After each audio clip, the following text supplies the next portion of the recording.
This is South Africa, one of the most beautiful countries in the world.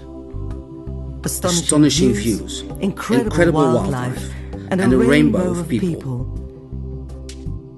South Africa, the cradle of man. But not for everyone. Enjoyed by everyone. Most of the black community lives in the townships.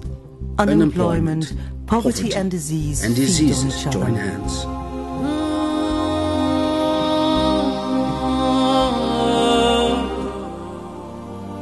"25% of the total population is infected with AIDS. Every day, 1,000 people die of AIDS, and every day more and more AIDS orphans are facing the world alone."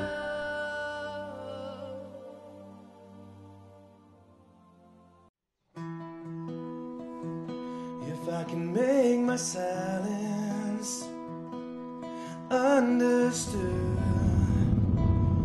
we could be on the brink of. We are on our way to KwaZulu-Natal, Zulu country, where once great Zulu leader Shaka Zulu stood up with only 200 warriors against 2,000 British soldiers.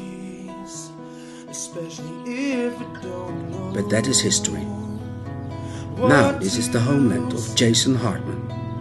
Jason is the first winner of Idol South Africa.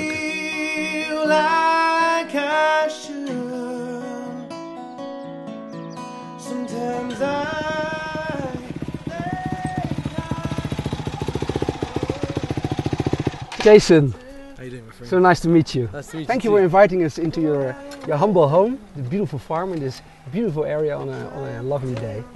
I'm very lucky and very blessed to be out here in Bolivia. Yeah. Of course, we go inside, meet the rest of the family. Would be great. Let's do it. Hey Jay, how's the fruit? It's my father Sam. How you doing? Very well, man. This is the daily work of lifestyle in the garden. Sam, how are you doing? Nice to meet you, my brother. Yeah, this is Ndugu here. He helps us out. He's been with us for a good 15, 17 years now as a brother. And we're doing, as you can see, the spinach. We've got some lettuce, beetroots, onions. We like to keep our food fresh and natural and organic. It's important for us. Your father looked like a rock star. He is a rock star. He actually plays guitar in my band. We tour the country together, and you'll meet my brother as well just now. He plays the drums. Yeah, we're very blessed to have, we keep it in the family, almost like a trade. Sam played in a cover band during the 80s, and he learned his two sons, Scott and Jason, everything about music. Since 5 years, they play as a family in their band across South Africa. Sam and Jason play the guitar, and Scott is playing the drums. I was away from home a lot, so when I came home weekends, every bit of spare time I had, I actually spent with both boys, and I took them out into the mountains, fishing, to the coast, as he says, to the Berg, and introduced them to outdoor life. Being in nature, Sam always teaches his children to respect nature and help to protect it. And they inhaled his words as if they were their own.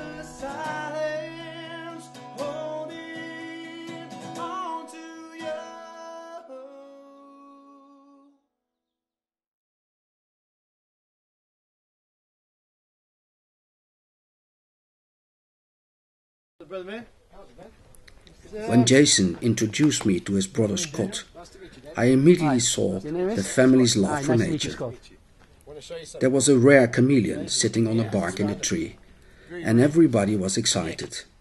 They feed on little flies, grasshoppers, butterflies. But the habitat destruction is what's put them on the red data list. So they're very rare. I thought Jason's hobby was riding the Harley with beautiful girls, but I was wrong. This is one of my favorite hobbies I've been doing for the last 15, 20 years now. This is a stinkwood, an indigenous tree that we collected in the mountains. We actually saved it from a plantation that was being cut down, took it out, and it's now good 15, 16 years old. There's a few other ones here as well. This is my passion bonsai trees. We also have this beautiful farm that we live on. It's a game farm with beautiful specimens. We've got zebra, we've got eland, wildebeest, Impala, they're all part of this whole thing. So this entire farm is actually a conservation, it's a conservancy. We've got a dam below us here. This is where we go fly fishing in the evening. Also one of my other hobbies I love to do. Gets me out into nature. I like to be in nature. It's my personal freedom. And I connect and think a lot about the things that I'm doing, the songs that I'm writing, lyrics. I get inspired through nature. So everything I do is focused on that, the nature within myself, and I find it best when I'm outside. Being in nature with the sound of music every day. What a life. Right, this is my family. Sam, Scott, myself, you met us earlier on. We're going to sing a little song written by Crosby, Stills and Nash, one of our favourite bands. It's called Helplessly Hoping, and it's about being together as a family, sticking through it. This is how it goes.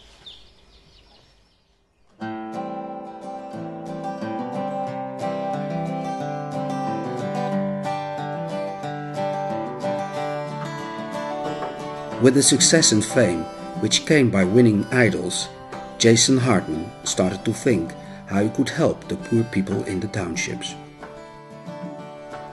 Millions of South Africans live under similar conditions. No work, AIDS and no food. In some of the townships, like here at Elandstorm, they teach women already how to make their own healthy vegetable garden.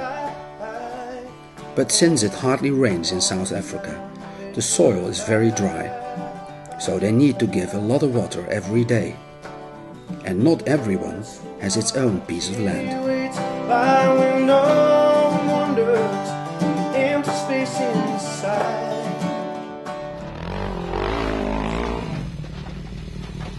Jason's father Sam came up with a brilliant idea for growing vegetables in a different way. This is actually the gardening project here. You can see inside here. This building was ruined many years ago.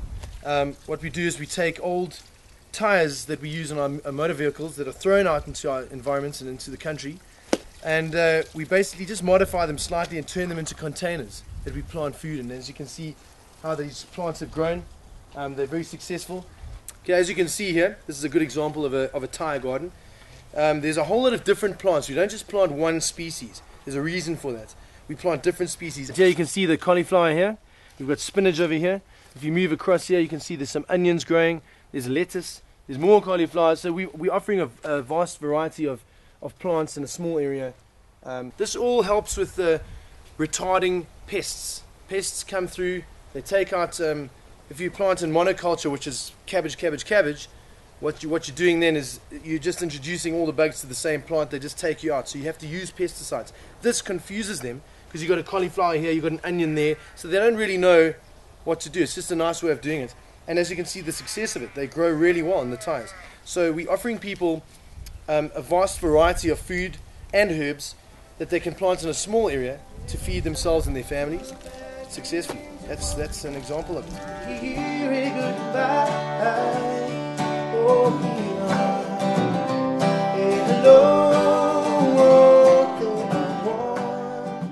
This is a good example here of a young garden. This is less than a month, and we've got all this growth here. We have a tomato plant, we've got lettuces here, cabbages here, spinach here, and we've got onions all around the border.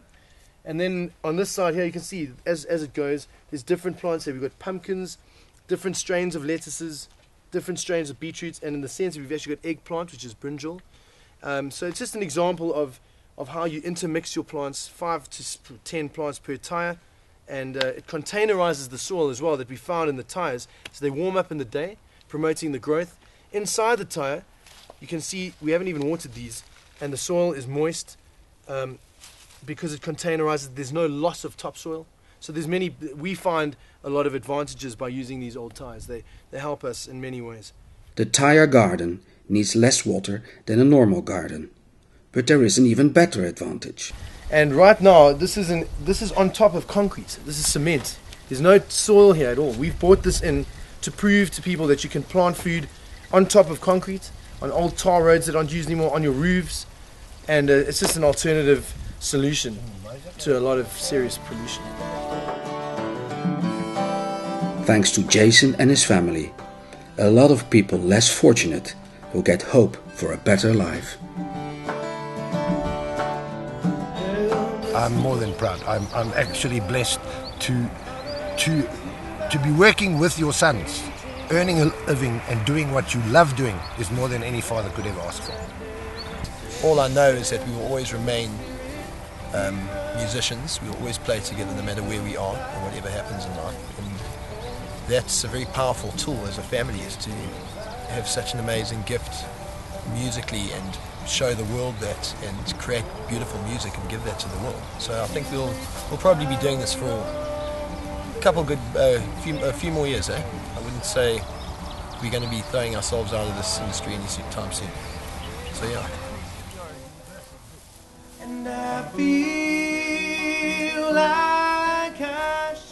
Being a pop star and idol in South Africa, Jason has to travel all over the country. Still, he makes time for the Tire Garden project and his other great hobby, Man of Trees. And it's all over the world. It's been around since the 20s. And we basically look at educating people on the importance of trees, the conservation of forests, and the planting and rehabilitation of felled forests.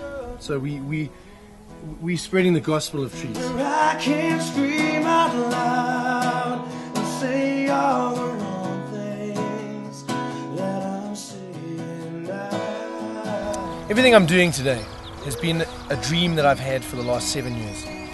And it's taken me a good 7 years to finally get to the point where it's action. It's getting from a dream state into a real state. And I think that's the bridge, that's the miracle for me, to actually watch my dreams happen.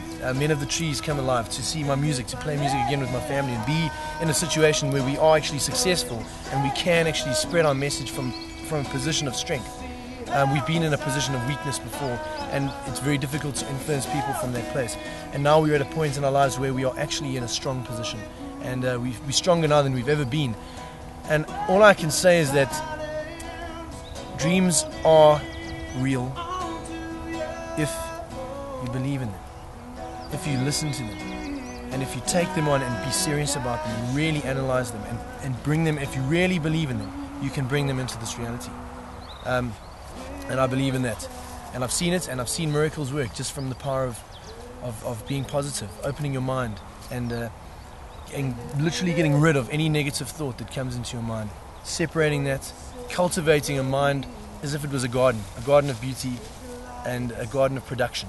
And that's where we're at this point. It's been 7 years of dreaming, and we've just started getting it into the reality, which I'm really excited about, because I want to see the dreams alive and well right here.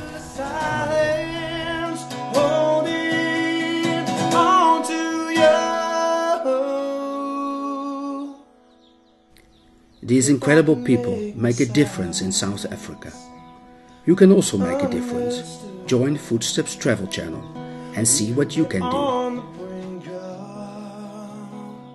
Something